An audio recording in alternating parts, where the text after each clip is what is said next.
So we're not live this week, but here I am on Friday at 2:30 for Hot Chocolate with the Head.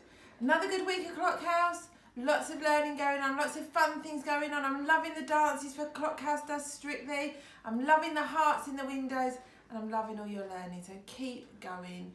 This week, I am going to let all of the children, because you've adapted so well. You've been learning on live learning, and you've been doing your Google Classroom work, and generally just taking it in your stride. So get yourself your hot chocolate or whatever your favourite drink is, and we're going to share today the story of the bad-tempered ladybird. And if you're anything like me, particularly at this time, you can be a little bit bad-tempered with everything going on. It was night, and some fireflies danced around the moon. At 5 o'clock in the morning, the sun came up. A friendly ladybird flew in from the left. It saw a leaf with many aphids on it and decided to have them for breakfast. But just then, a bad-tempered ladybird flew in from the right. It too saw the aphids and wanted them for breakfast. "Good morning," said the friendly ladybird. "Go away," shouted the bad-tempered ladybird. "I want those." "We can share them," suggested the friendly ladybird.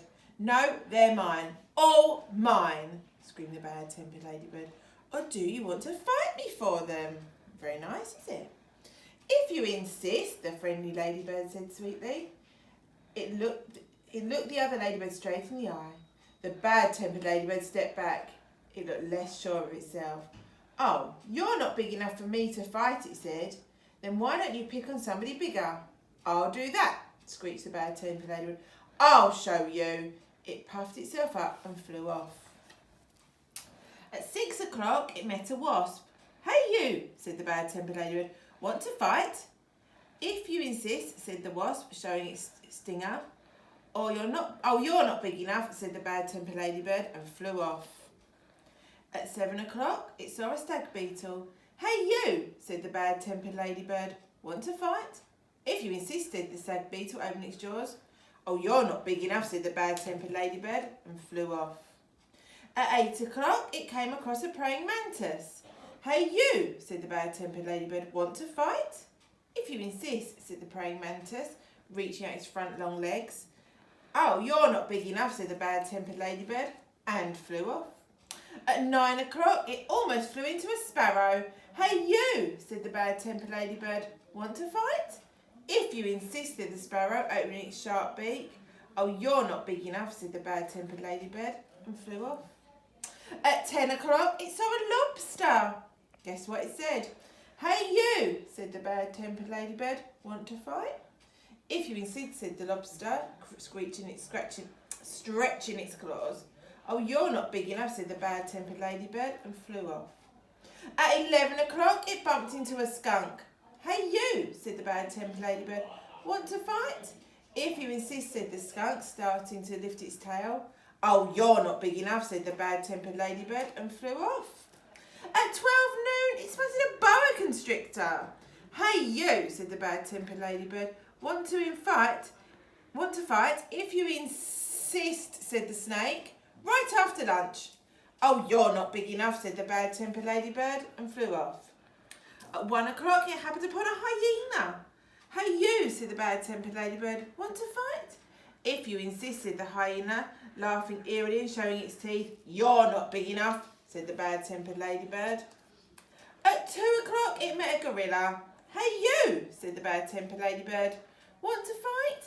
"If you insist," said the gorilla, beating its chest. "You're not big enough," said the bad-tempered ladybird, and flew off. At 3 o'clock, it ran into a rhinoceros. "Hey you," said the bad-tempered ladybird. "Want to fight?" "If you insist," said the rhinoceros, lowering its horn. "You're not big enough," said the bad-tempered ladybird, and flew off. At 4 o'clock, it encountered an elephant. "Hey you," said the bad-tempered ladybird. "Want to fight?" "If you insist," said the elephant, raising its trunk and showing its big tusks. "You're not big enough," said the bad-tempered ladybird, and flew off. At 5 o'clock, it met a whale. "Hey you," said the bad-tempered ladybird. "Want to fight?" But the whale didn't answer. "You're not big enough anyway," said the bad-tempered ladybird, and flew off. At 5:15, the bad-tempered ladybird said to one of the whale's flippers, "Hey you, want to fight?" But it got no answer, so flew off. At 5:30, the bad ladybird said to the whale's fin, "Hey you, want to fight?" But it got no answer, so it flew off. At 5:45, the bad-tempered ladybird said to the whale's tail, "Hey you, want to fight?" And the whale's tail gave the bad-tempered ladybird such a flap that it flew across the sea and across the land. At 6 o'clock, the bad-tempered ladybird arrived right back where it had started from. "Oh, here you are again," said the friendly ladybird. "You must be hungry. There are still some aphids left. You can have them for dinner." "Oh, thank you," said the wet, tired, hungry ladybird. "Want to share?" Soon all the aphids were gone. "Thank you," said the ladybird. "You are welcome," answered the ladybirds, and they went to sleep. The fireflies, who had been sleeping all day, came out and danced around the moon. Well, I don't think the ladybird got quite what she wanted, because who wants to fight? We don't want to do that, do we? And actually, I think she learned her lesson that she was best off where she started from. Have a good weekend, Clock House, and I'll be back next week for more hot chocolate with the head. See you soon. Bye.